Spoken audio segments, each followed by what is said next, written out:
Well, we're rolling. Welcome to Hogvillenet YouTube Live.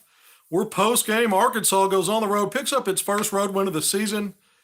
Man, and it wasn't easy. It wasn't pretty, but 65-63 at South Carolina, arguably it could be the worst high major program in the country. It sure looks that way to me when I look at the resume that Carolina has.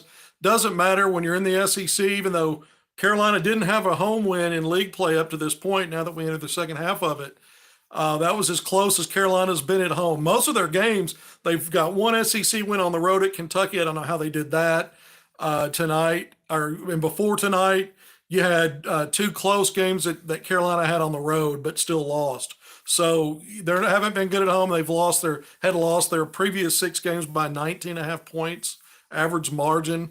Arkansas looked like it might figure out a way to actually win comfortably on the road. Had a 13-point second half lead, but we've seen this Arkansas team really struggle with leads in the second half, especially on the road. We saw what happened at Vanderbilt. This started to feel like that a little bit just because Arkansas's defense really surrendered and let itself go after playing so well defensively the previous 3 or 4 games, and then the first half of this game.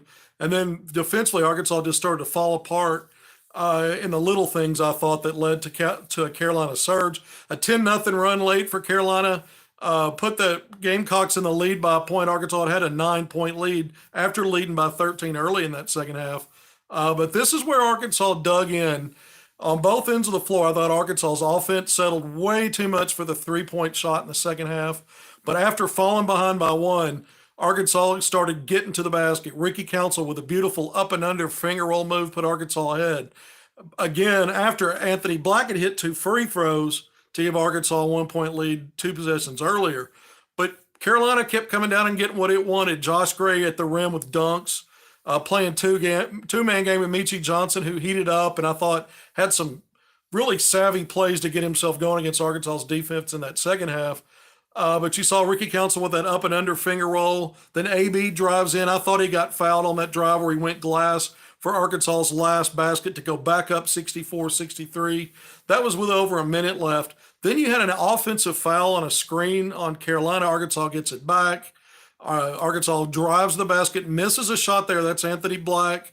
With about 19 seconds left, Carolina gets the defensive rebound, calls timeout. Out of that timeout, they did get a look. It wasn't Johnson or Gray, though. It was Brown, the guy that's, I think, in his 6th season. This is his 6th season of playing college basketball. Got an attempt at a reverse layup that would have given Carolina the lead again with 2.5 seconds left, but he missed that.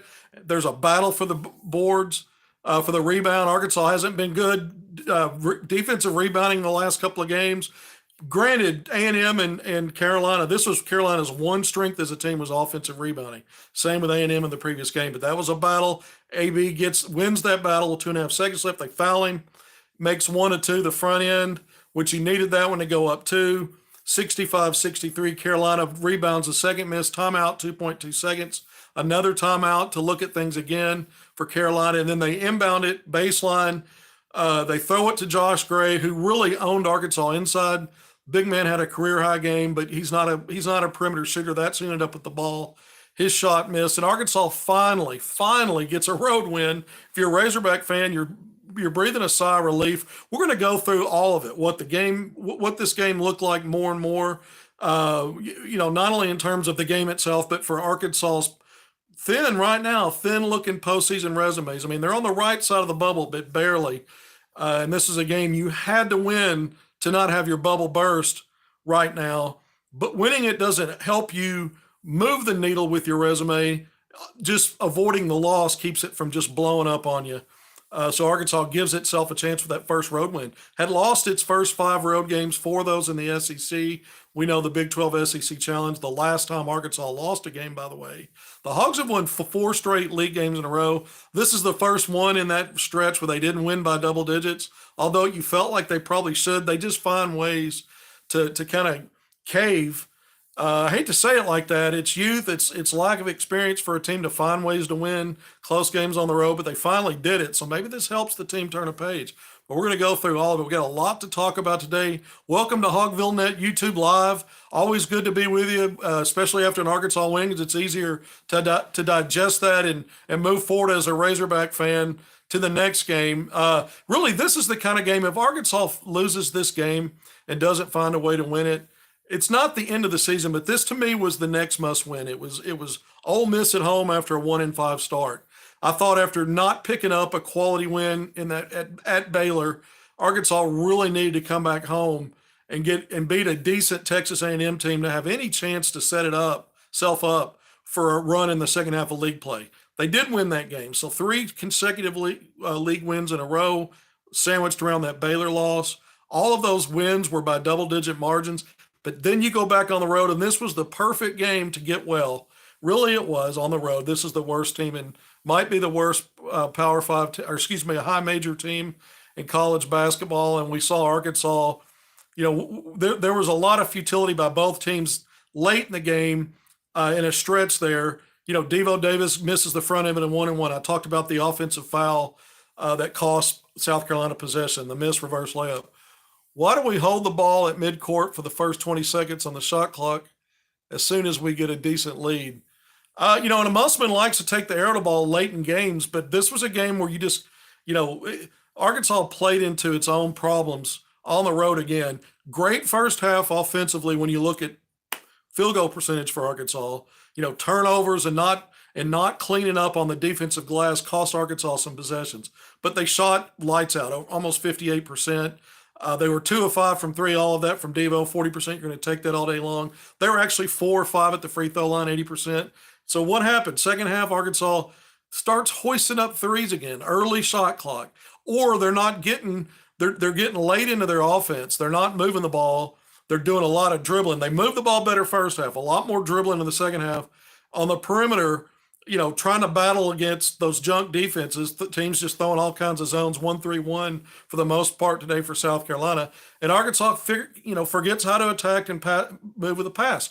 Arkansas also does poorly in transition. We saw Arkansas blow several transition opportunities. When the ball did work its way around the basket, you got guys bypassing layups or a little nervous about handling the ball. And then we saw Arkansas, even when it didn't turn over, just get into a drive, and it was a Ricky Counts, or maybe it was Devo, or maybe it was Jordan Walsh, not cleanly handling the ball, so they couldn't get into a shot. So the possession continued. Now you're kicking it out and hoisting late threes out of desperation. So Arkansas's offense bogged down.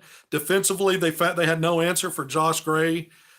Big double-double, 2010 double-double, career high for this guy. Seems like he dunked everything. He owned the Mitchell twins inside. That's a fair assessment. Jalen Graham came in big in the first half with points and scoring. Led Arkansas today with 16 points, 8 of 10 from the field. 21 minutes, only 2 rebounds, 3 turnovers, and didn't help much Arkansas with that interior defense.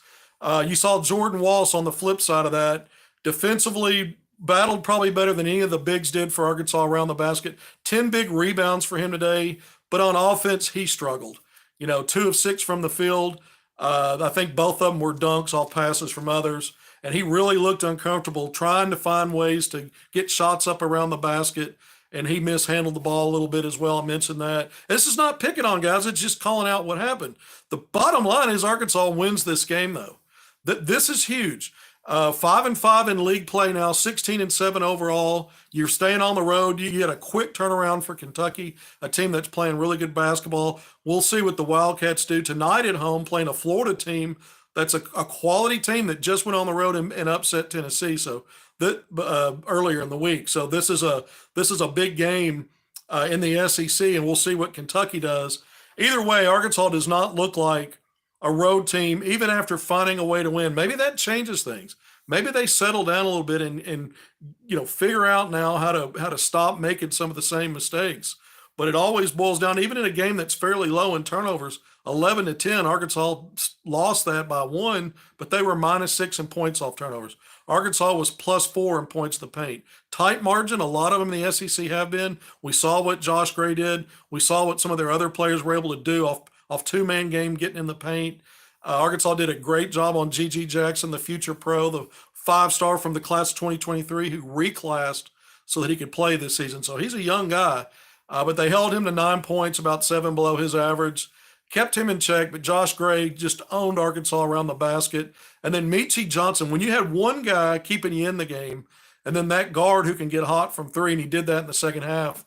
And I thought he was just, I mean, even when Arkansas defended him correctly, he would make a subtle, savvy move to free himself. And once a shooter gets hot, he's a different kind of shooter. I know Devo's been shooting better from three, but Devo today, 4 of 10 from three, it's 40%. But anytime he's taken 10 of his 12 shots from three, that's not really the game Arkansas wants from him or for itself. And he's not the kind of catch fire shooter like a Johnson is, because if, again, your offense is bogging down if Devo's taking that many. South Carolina, that's really how that guy plays and has played. Big game for Meechie, big second half.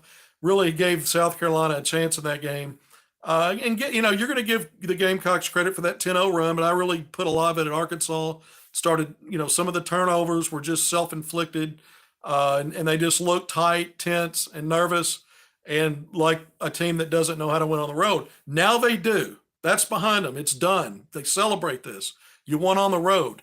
That was a must-win. Look, the roof caves in, really. I mean, you'd have to predict in Arkansas pretty much, one or two losses through the rest of league play, picking up some quad one wins along the way. And most of those opportunities, in fact, if you look at it right now based on that, all of the quad one win opportunities coming up are on the road.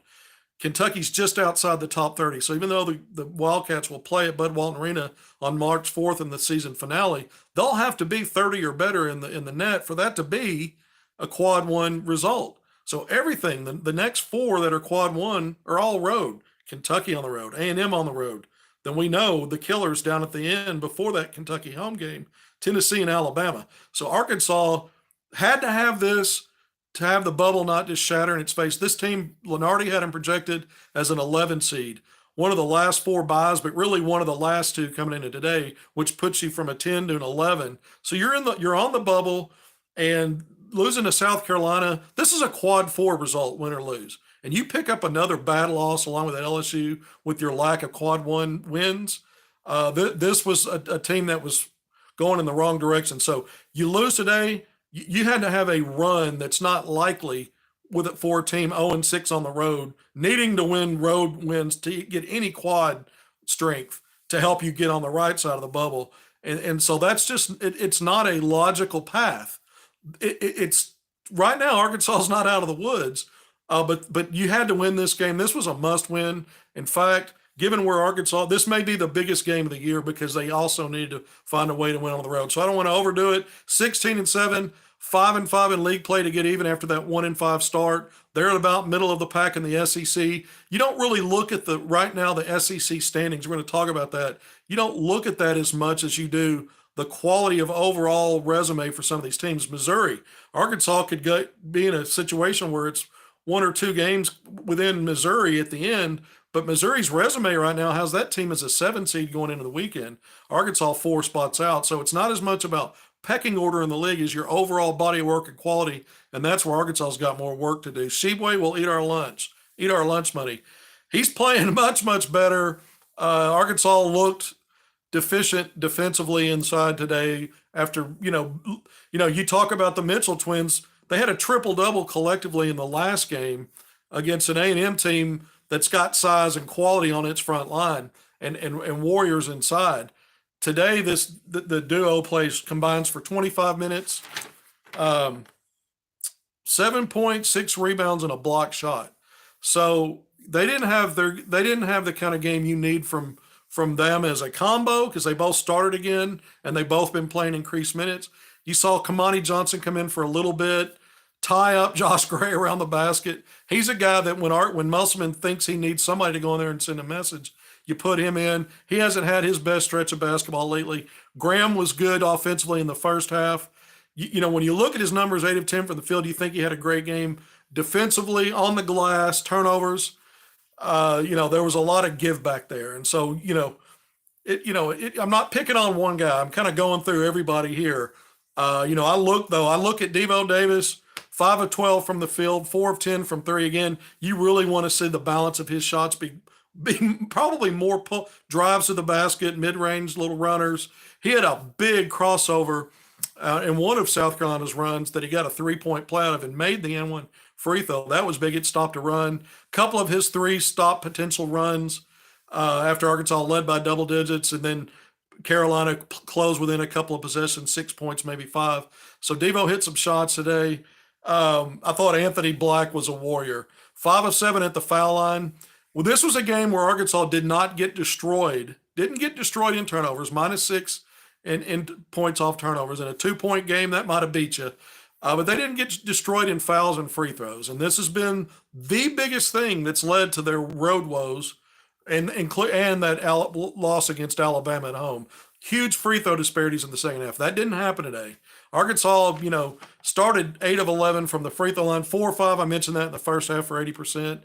At one point, they were 8 of 11, finished 9 of 13, made 1 of 3 down the stretch.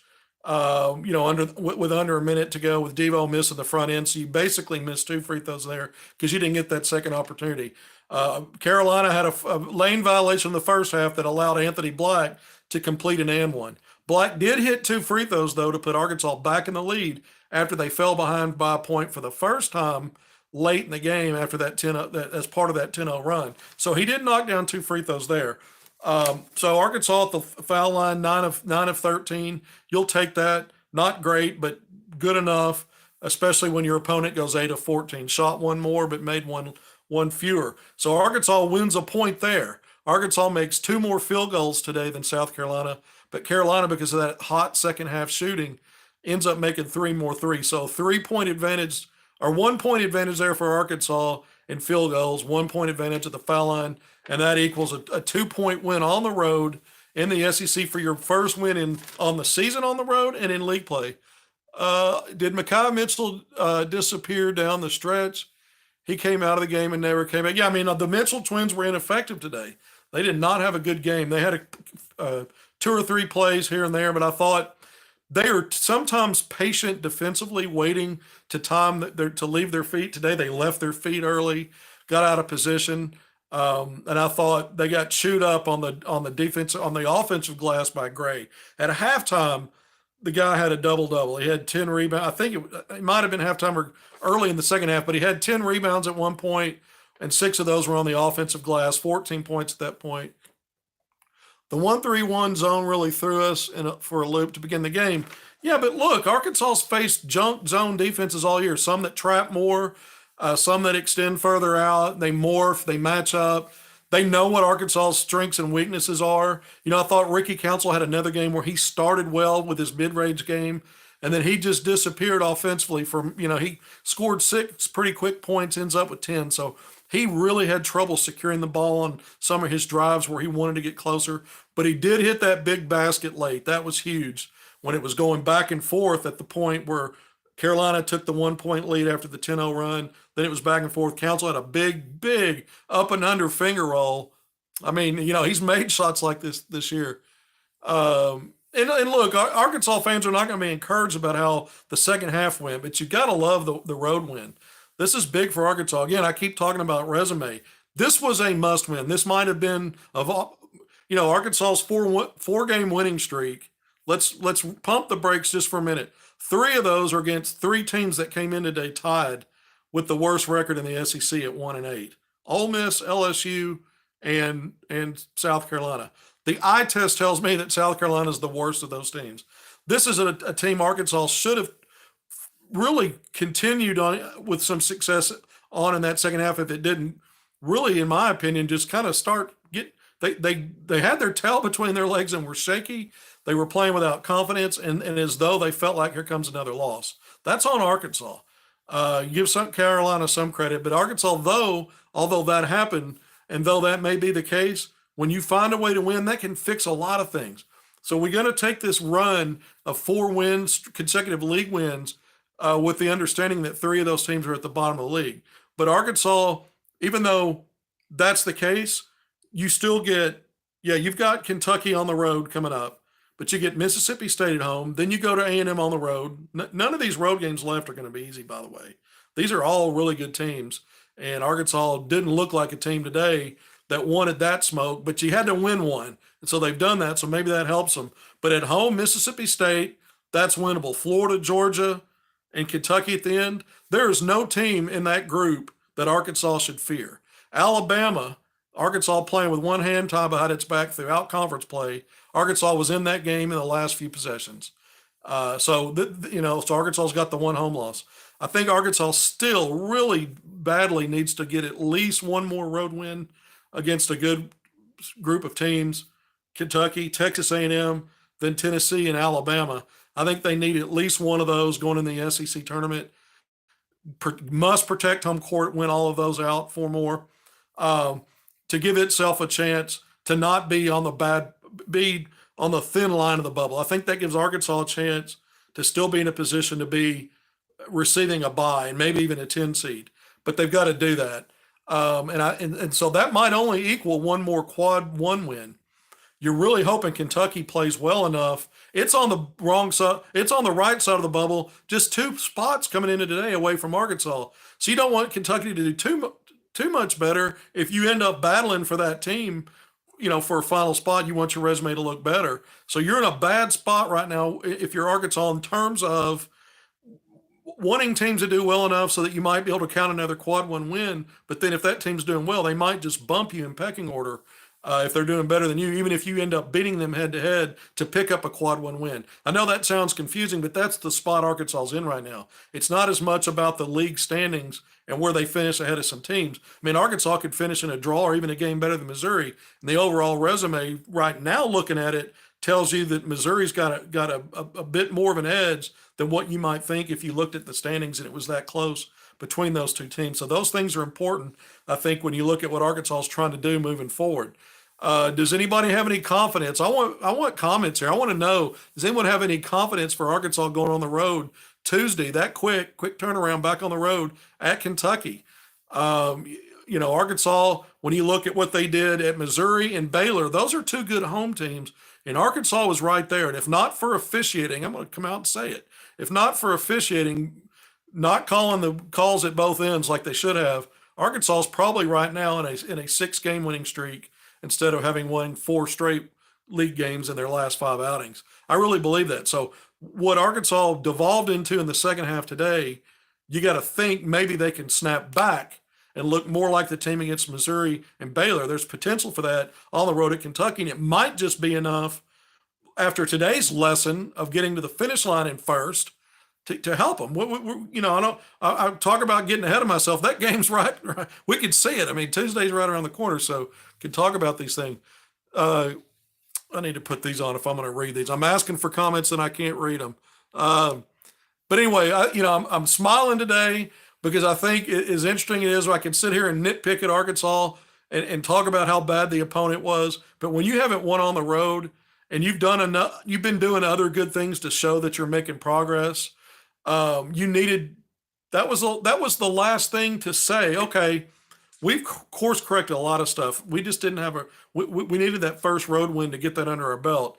And by doing that, the only other thing that's concerning is, because I just mentioned Baylor and Missouri on the road, Arkansas backslid a little bit defensively for that stretch in the second half, for most of the second half. And it felt a little bit more like it did in that Vanderbilt second half. Inferior opponent and playing not just down to it, but below it.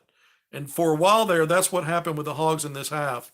South Carolina's an inept team. And it was a battle between inept teams, and Arkansas should be better than that by now, especially what I thought, again, stronger performances on the road in the 2 previous against much better teams than what we saw today. So maybe Arkansas can rein all that back in and get back to the more, looking more like the team that went to Baylor and Missouri, but finishing with a win. And Kentucky is not what Kentucky was a few years ago. That program is not as good as it's been. 2 years ago, it wasn't good. Arkansas went and won there. That was a close game. I'm not expecting anything but a close game at best for Arkansas. Kentucky has real issues, particularly when they don't have their act together offensively right. The problem is South Carolina didn't have a positive on its entire resume offensively, other than offensive rebounding, which they used to their advantage to stay in this game when Arkansas really, kind of looked 20 points better, but really couldn't push it out further than 13, 10, 9. But it was the offensive glass that kind of helped Carolina stay in it, and Josh Gray just hammering back putbacks and then passes off rolls and cuts. So Arkansas can make a bad offensive team, can kind of carry it along, especially with some of the fouling and getting them to the free throw line. Hard to win on the road in the SEC. Just take the dub and move on. I mean, that's true. That's true. That's part of what I've been saying. He needed that first road win. It fell in the right place on the schedule to play this team. Because I don't know that Arkansas would have won this game on the road in the first couple of SEC games. Why? Because they went to LSU and took even more threes than they hoisted up today. This is the one thing that really hurt Arkansas. And I'm not going to credit the zone defense or the scheme because Arkansas only took 5 threes in the first half and made 2 of those. And what they do in the second half, we're going to look at that. 2 of 10 from 3. You took 10. You doubled up your attempts. You know that's not the strength of your team, and you bailed out the defense. That's on Arkansas. Those are self-inflicted wounds. A lot of those are like turnovers.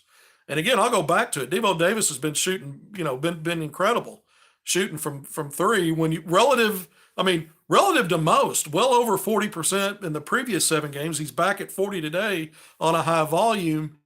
But because the way Arkansas plays, other guys started taking them too, and it's just not Arkansas's just not this just they're better off trying to get to the foul line and get easier scores, and nothing seems to come easy for this team. They don't just glide in and beat defenders. There's a lot, AB takes a lot of contact going to the rim. I think Ricky Council does too. You've seen Ricky try to mix in more of his pull-up game, maybe to give himself some advantages and get defenders to play him a certain way so he can slip by and get to the rim. But he really didn't get to the rim much today. It was more of the pull-up early, and then he was quiet for a long time. You look at the turnovers, Arkansas had 11. Jalen Graham had 3 of those. Devo had 3. I think, Black and Council each had 2. So your big 3, your guards, your 40-minute guys, all of them played 40 minutes, by the way, when we talk about those backcourt guys, Devo Davis, Anthony Black, and Ricky Council. I just don't see any way Arkansas could afford to take those guys off the court. And we see that's probably true. You win by 2 and you just eke it out. But we want to talk about a lot of stuff today. I want to look at go through a few more of these stats. Anthony Black and RC4 were both 4 of 10 shooting today. I mentioned Black was 5 of 7 at the foul line. Black had 6 rebounds, 4 assists, 2 blocks, and a steal. So I mentioned I really liked his toughness. I liked his all-around game. He made big plays at the end. Ricky finished with 10 points, 3 rebounds, 3 assists. Those numbers are actually a little bit better than sometimes he does on the glass. Arkansas needs him to rebound more on that defensive glass. But this was a better than his, recently had a 1 rebound game. So he stepped it up there. But with the 3 assists were helpful. Only the 2 turnovers. I mentioned Devo with 15 points. That was second on the team to Graham's 16. But Devo also had 4 rebounds, a couple assists, and a couple of steals. There was a stretch there in the second half where Devo had a turnover, took an ill-advised early deep 3, and there was a couple other things. But he also had that crossover and one to kind of fix it just a little bit. So that's Devo. There are stretches where you feel like he might be part of the reason the opposition's getting back in it, but he's also the reason why you surge again. And so you live and die by some of that, but Arkansas is not nowhere near this winning success they've had in league play in the last 4 league games, and their uptick overall in playing, even with a couple of those losses against Missouri and Baylor scrunched in there. They're nowhere near that without Devo Davis and what he's done, especially elevating his offense. And he's right now he's Arkansas's 3-level scorer. He's the guy. You don't want him taking 10 threes a game, really, but 4 of 10 today. And what does that account for when Arkansas goes 4 of 15? That's all of the 3-point offense. So, tip of the cap to him. I went through the Mitchell twins stats, but we need to go through Walsh real quick. 4 points. I did mention that. He had the 10 rebounds. I thought those were big on a day where Arkansas was just getting eaten up on that offensive glass. He battled for some of those defensive rebounds.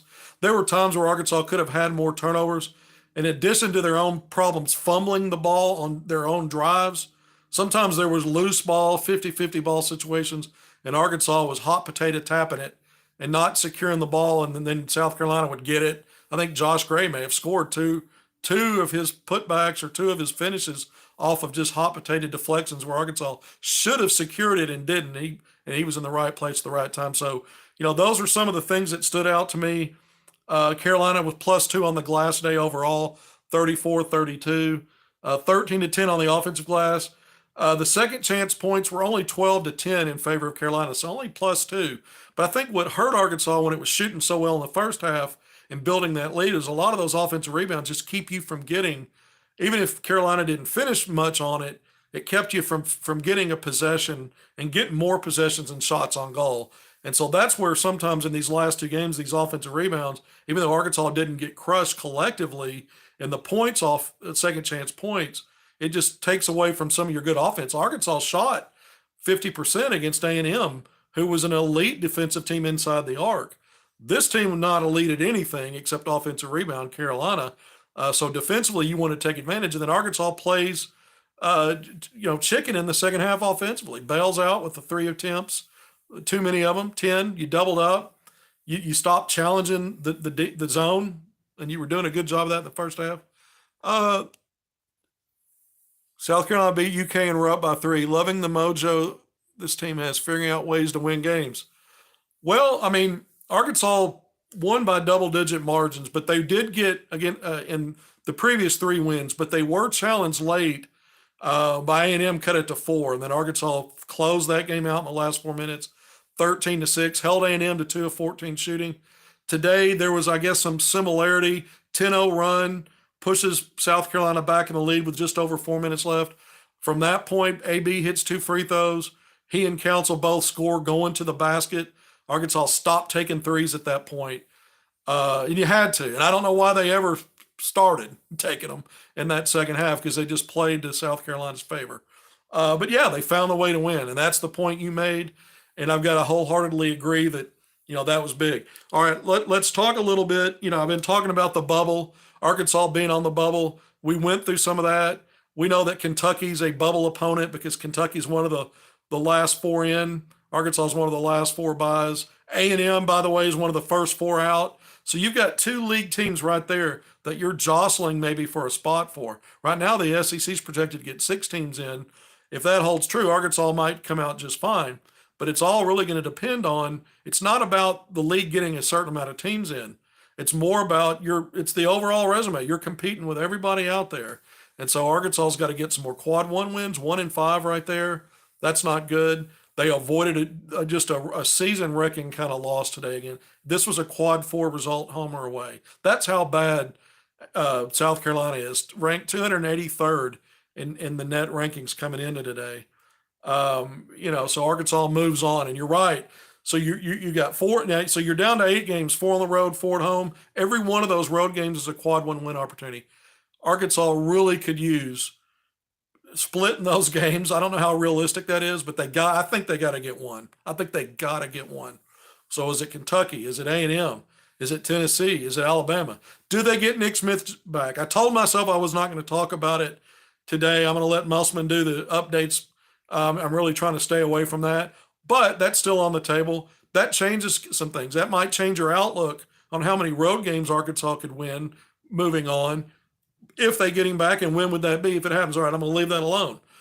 Without him, Arkansas can still win all 4 of its home games. I went through those. I mean, that's, it's really down to Georgia, Florida, Kentucky, and Mississippi State before all of that.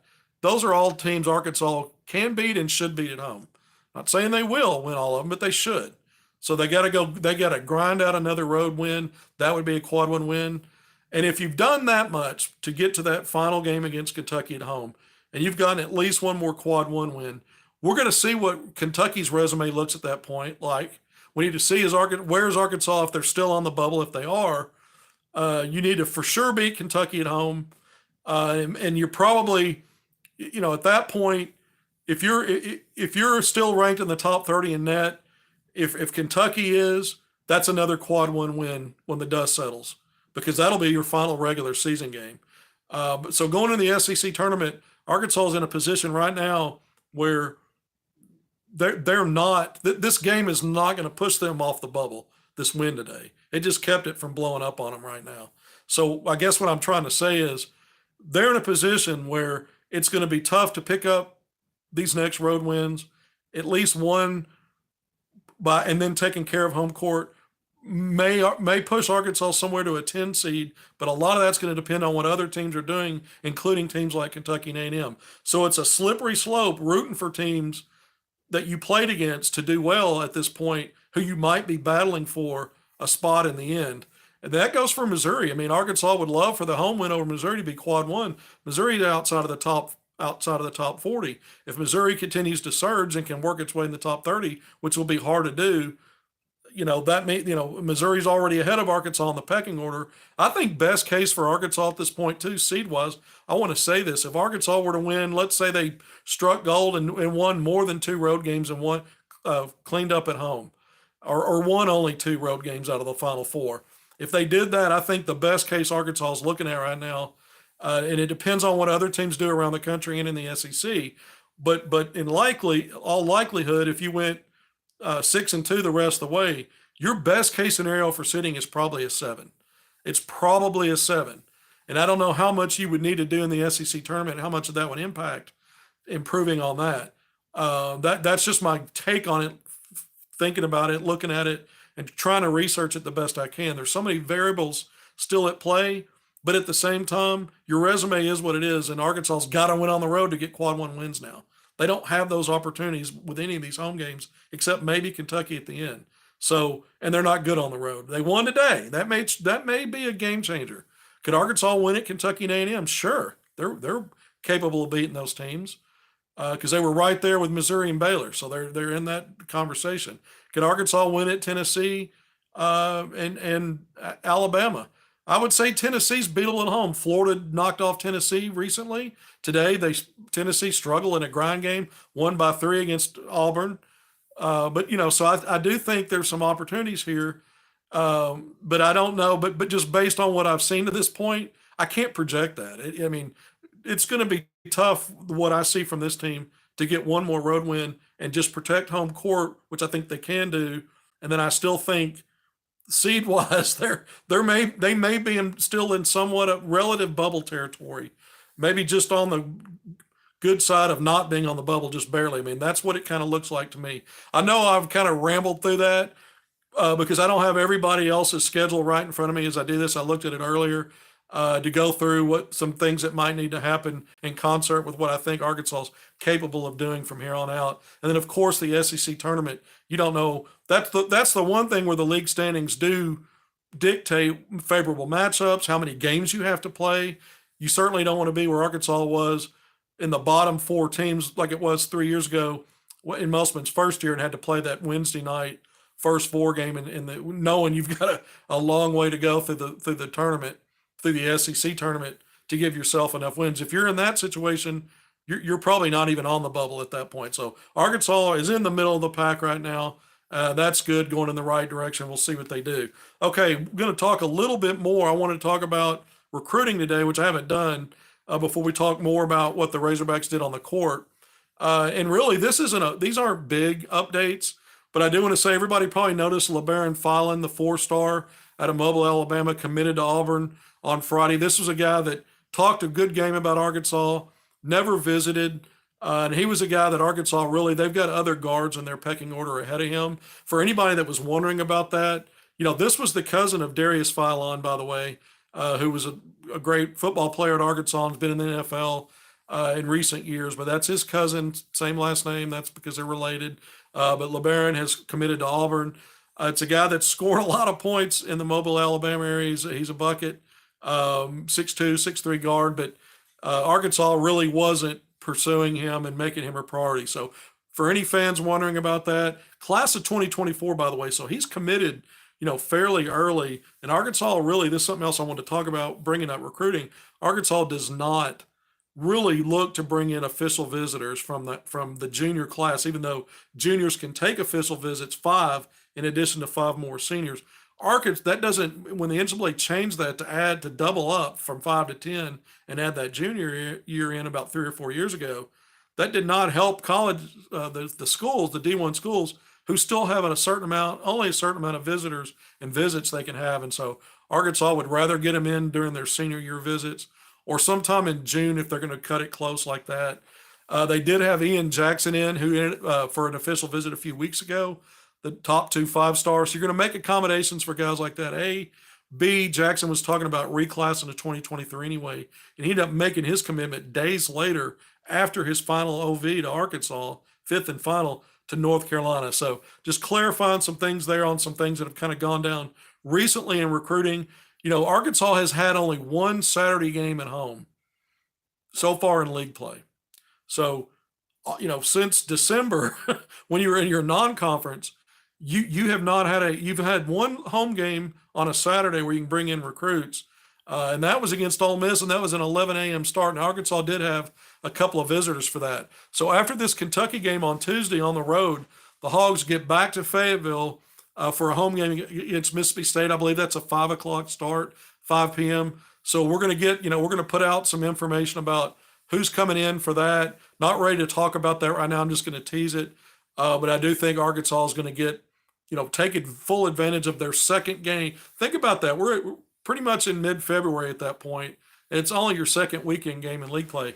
I think Arkansas will have a couple more maybe after that, including Kentucky on a Saturday, March 4th, to end the regular season. So you got to think Arkansas is going to roll out the red carpet for some big names for that. So we'll keep you posted. In fact, I know they are, but you got to think as a Hog fan, when you don't know some of the specifics right now, they always target those bigger, higher profile games to bring in some of the bigger names. And so some of this stuff, recruiting's been kind of quiet. I wanted to address some of it. I didn't really have any big recruiting news. The only other thing I'll say is we know Bay Fall made the McDonald's All-American game. Layden Blocker didn't. I'm getting some good word, kind of behind the scenes, that some of the other higher profile All-Star games, Jordan Brand Classic, Allen Iverson Classic, some of these have some of the top players in the country performing, and we know that because Nick Smith Jr., Jordan Walsh, and Anthony Black hit some of these other games after the McDonald's game.